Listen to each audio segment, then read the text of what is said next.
Hello, this is Derek Hansen, and I'm working on a new format for communicating some of my thoughts and ideas. I want to do more of a video essay format, not necessarily a video log, but something a little more focused. I don't want to appear to be rambling and ranting about certain things. I want to have focused topics, and that's what I'm trying to move a lot of my content to, is video oriented. Although I'll still be writing the articles. The articles do take a lot of time to write, so when I do it, I want to make sure it's good. Sometimes there'll be video, sometimes audio, and of course still the written articles. One thing that I notice I've been getting a lot of questions on regarding the concept of microdosing for speed, strength, power, just workouts in general.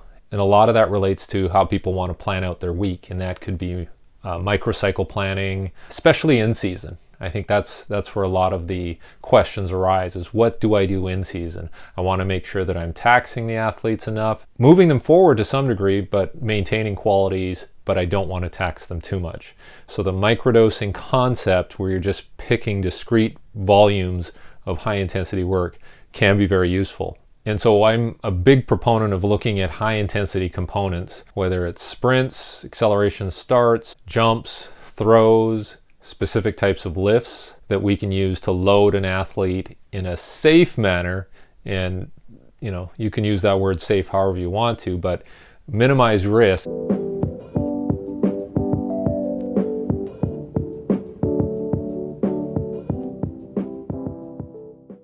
And also provide some sort of stress on the system. So if there's enough loading, there's stress, in effect, you'll make the athlete more resilient. And I think it's important to point out that a lot of high intensity components may be absent from practice or even the game. And there was an example of a video I'd put up, I think it was put out by the Kansas City Chiefs, and they showed the maximum velocities of two of their top players running for long gains or touchdowns. And one of them was Kareem Hunt, did a run, and he reached 20.8 miles per hour. With the ball at their own 21 with 1st and 10. 3 receivers in a tight triangle left. They're going to toss it left. Kareem Hunt gets 2 blocks, trying to get to the edge, Trent Moore, 30-yard line, and Kareem Hunt has emailed. And the other one was Tyreek Hill, who also reached 20.8 miles per hour. New England 17, Kansas City 14. Hunt's in the backfield to the right of Alex Smith. Blitz by New England. They're throwing long. Hill's wide open. The cheetah is loose in New England for 75 yards. Touchdown! And the interesting thing for me is that I think possibly the potential for those athletes is closer to 26 miles per hour.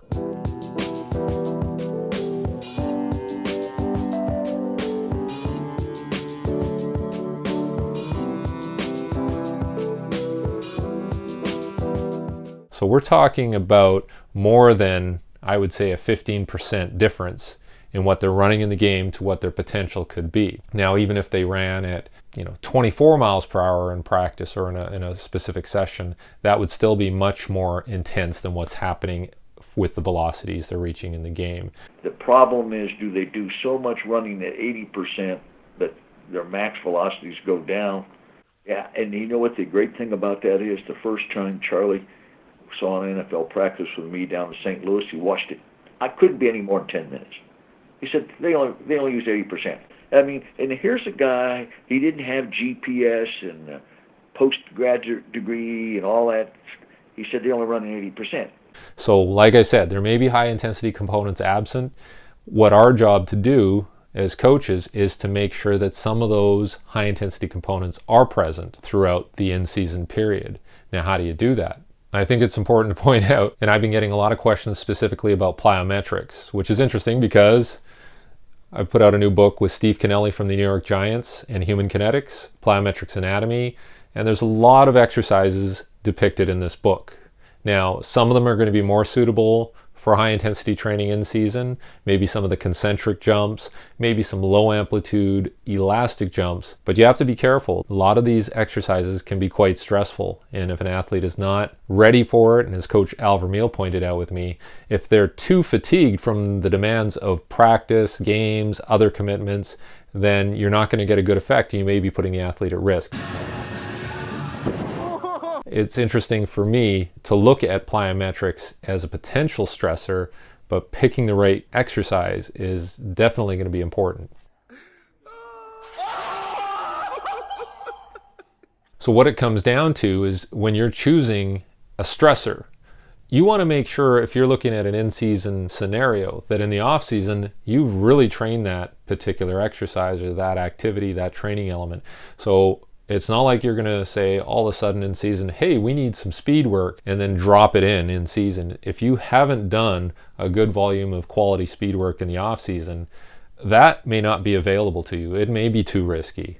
The same goes for plyometrics. If you haven't really done a lot of off-season plyometrics and really developed that reserve of speed or elasticity or power, then it's not going to be readily available to train in season. The risk will be too high. The shock will be too significant.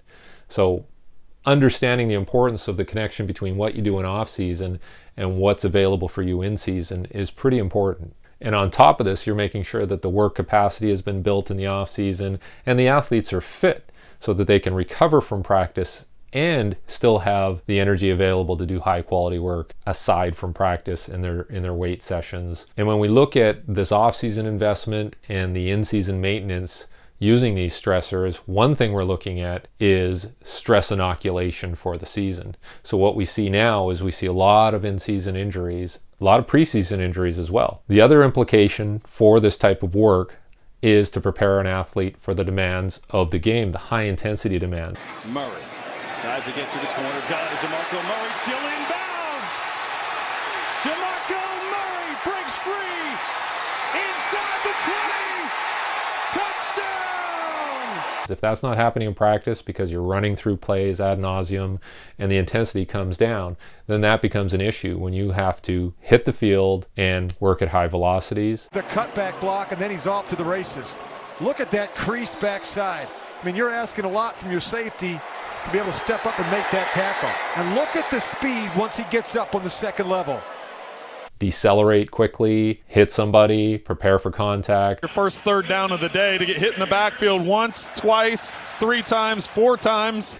All of those things are important and they have to be readily available. So with your training program, if you don't have that intensity, if you don't have the intensity in practice, and again, you're being very careful with the volumes that you're doing all this work in, because if you do too much, then you get too much fatigue and you can have injuries in practice and in the weight room. And a lot of the discussion about things like ACL injuries, now there's I think 34 in the NFL. They found out pretty quickly. They do believe it is a torn ACL with potentially some other damage as well. So that might be, that of course would mean he is out for the season. Is about how do we make sure that this doesn't happen in the game. One of the great things about when you're a quarterback is when you have time to throw the football. We talked to Nathaniel Hackett, and this is a bad sign with Allen Robinson going down. Robinson was trying to get to the sideline, and 3/4 of the way there, he just went to the ground, grabbing his left leg. And I think there can be a lot of pullback and thinking we have to do less to make sure that these athletes are fresh.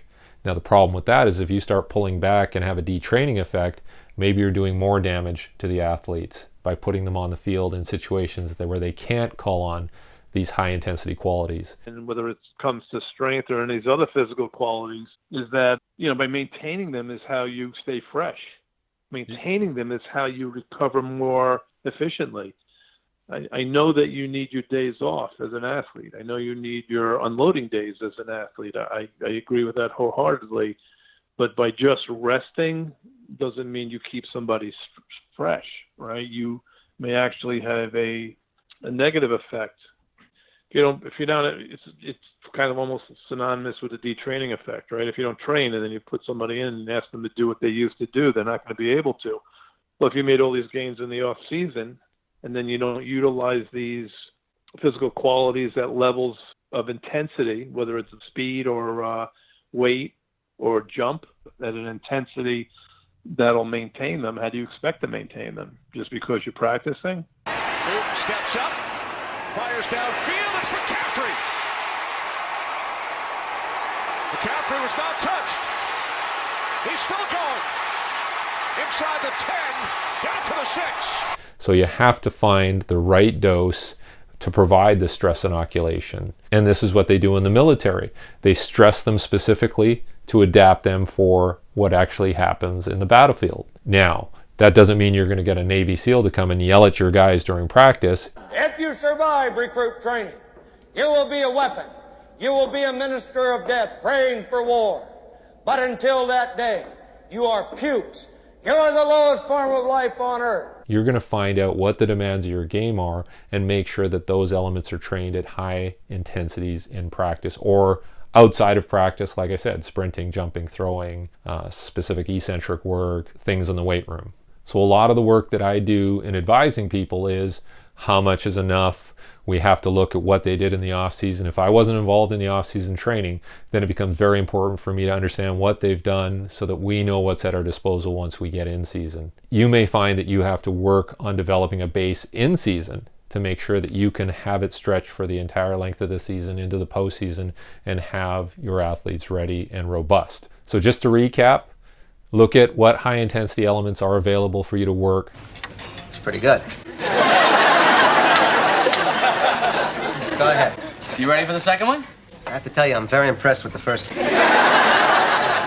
Find the right dosages, microdose them. You can do them on consecutive days if the volume is small enough, and you may have to because time is a factor. You may not have enough time to work with athletes after practice or before practice. But looking at how much time you have, what they've done previously in training, and then determining how much variability you can have within those different elements, because you don't want to keep hammering the same element all the time. You want to rotate things through just to keep things a little fresher, keep the athlete adaptable, and keep them moving forward. So all important considerations, and I'm going to be posting more of these video essays on specific topics. I'm still available at strengthpowerspeed.com and also at sprintcoach.com, which is a new project that's going to be launched very soon. And what I want to do with that site is to actually teach coaches how to plan for speed and incorporating these high intensity elements. You know, also provide training programs if people actually want to purchase training programs, custom training programs as well, and just guide people into doing things that I feel work very well. So I want to make sure that you have access to all of my content, whether it's strengthpowerspeed.com, sprintcoach.com, or on social media. And typically it's at Derek M. Hansen, where you can find me, Twitter, Facebook, Instagram. And I'll have this in smaller bits and just try to get the information out there about some of the things I'm doing and the things that I'm having success with. I think that's pretty important. If I have success with something, I want to share it. May work for you, may not, but I think it's important for us to share what we're doing and kind of isolate what is working and what is not. And that's all I'm trying to do with my work, is eliminate the stuff that's useless, try not to overcomplicate stuff, and just make it simple for both coaches and athletes. So thank you very much, and I look forward to providing regular posts on both strengthpowerspeed.com and sprintcoach.com. Thank you.